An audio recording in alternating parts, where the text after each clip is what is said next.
Assalamualaikum warahmatullahi wabarakatuh. Perkenalkan, nama saya Amelia dari kelas 2EA 12. Pada kesempatan kali ini, saya akan mempresentasikan materi mengenai Gerbang Pembayaran Nasional atau GPN. Sebelum masuk materi, apakah teman-teman pernah menggunakan kartu ATM di mesin ATM bank lain atau berbelanja menggunakan kartu debit di minimarket? Nah, kemudahan tersebut merupakan salah satu manfaat dari GPN.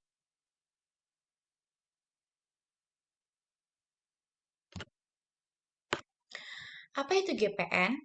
Gerbang Pembayaran Nasional atau GPN adalah suatu sistem yang mengintegrasikan berbagai instrumen, kanal, dan lembaga dalam sistem pembayaran di Indonesia, sehingga transaksi pembayaran domestik dapat diproses saling terhubung dan dapat digunakan secara bersama. GPN diselenggarakan dan diatur oleh Bank Indonesia atau BI untuk menciptakan sistem pembayaran nasional yang lebih efisien, aman, andal, dan berdaulat. Jadi, meskipun kita menggunakan kartu dari satu bank, kartu tersebut tetap bisa digunakan pada ATM atau mesin edisi bank lain yang sudah tergabung dalam GPN. Sebelum GPN diterapkan, sistem pembayaran Indonesia belum terintegrasi. Akibatnya, transaksi antar bank menjadi kurang efisien, biaya transaksi lebih mahal, dan penggunaan kartu debit masih terbatas. Selain itu, sebagian transaksi domestik masih diproses melalui jaringan internasional sehingga keamanan data menjadi perhatian. Oleh karena itu, Bank Indonesia meluncurkan GPN pada tahun 2017 agar sistem pembayaran nasional menjadi lebih efisien, aman, dan mandiri. Dan GPN diluncurkan melalui Peraturan Bank Indonesia Nomor 19 8 PBI tahun 2017. Selanjutnya, tujuan dari GPN atau Gerbang Pembayaran Nasional yang pertama ini ada meningkatkan efisiensi sistem pembayaran nasional. Yang kedua ini mewujudkan interkoneksi dan interoperabilitas antar bank. Yang ketiga menurunkan biaya transaksi pembayaran. Yang keempat meningkatkan keamanan transaksi. Yang kelima melindungi data transaksi masyarakat Indonesia. Yang keenam mendukung kemandirian sistem pembayaran nasional. Yang ketujuh mengurangi ketergantungan terhadap jaringan pembayaran internasional. Yang kedelapan mendorong penggunaan transaksi non-tunai. Dan yang terakhir mendukung inklusi keuangan di Indonesia. Selanjutnya, ada prinsip. Nah, prinsip yang pertama ini ada interkoneksi. Seluruh bank dan lembaga pembayaran saling terhubung dalam satu jaringan. Yang kedua, interoperabilitas. Kartu debit dari satu bank dapat digunakan pada ATM atau edisi bank lain yang tergabung dalam GPN. Yang ketiga, keamanan. Seluruh transaksi memenuhi standar keamanan nasional. Yang keempat, efisiensi. Biaya transaksi menjadi lebih rendah karena menggunakan infrastruktur bersama. Yang kelima, perlindungan data. Data transaksi diproses di dalam negeri sehingga keamanan data lebih terjamin. Selanjutnya, ada komponen gerbang pembayaran nasional. Yang pertama ini, ada standar. Dengan menetapkan standar nasional agar seluruh sistem pembayaran dapat saling terhubung. Yang kedua ada switching, menghubungkan dan memproses transaksi antar bank.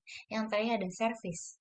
Jadi, gerbang pembayaran nasional ini menyediakan layanan pendukung seperti clearing, settlement, rekonsiliasi, dan pencegahan fraud.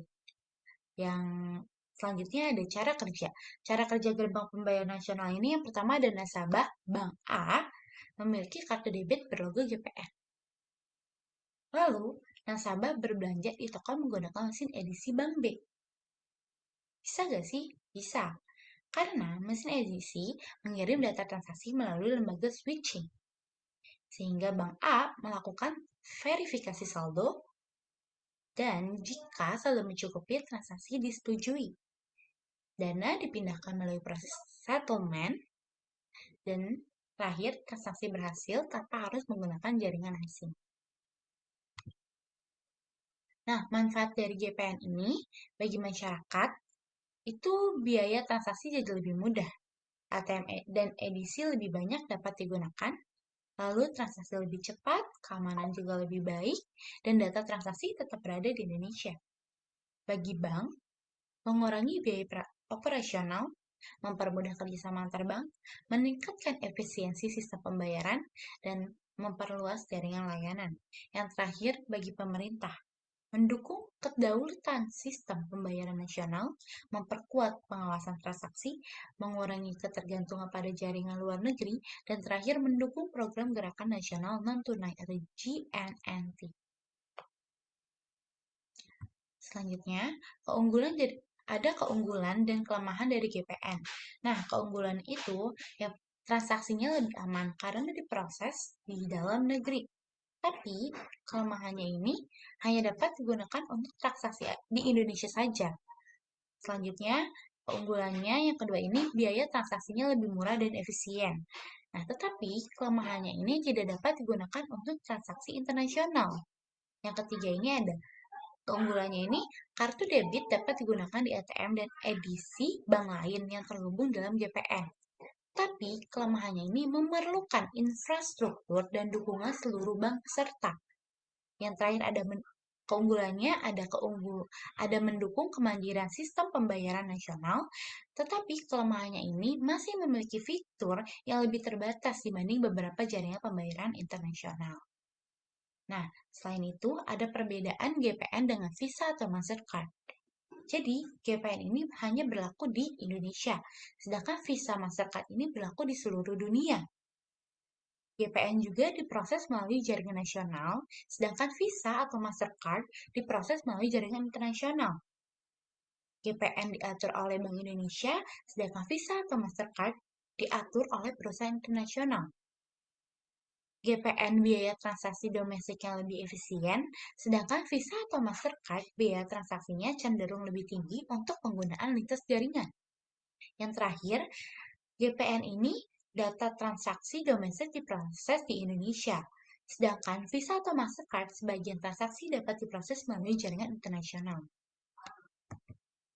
Nah, kesimpulannya dari semua ini, Gerbang Pembayaran Nasional atau GPN merupakan sistem pembayaran nasional yang dikembangkan oleh Bank Indonesia atau BI untuk mengintegrasikan seluruh transaksi pembayaran domestik melalui satu jaringan aman, efisien, dan saling terhubung dengan GPN. Masyarakat dapat menggunakan kartu debit di berbagai ATM dan edisi antar bank. Biaya transaksi menjadi lebih rendah, keamanan meningkat, serta data transaksi diproses di dalam negeri sehingga mendukung kedaulatan sistem pembayaran Indonesia.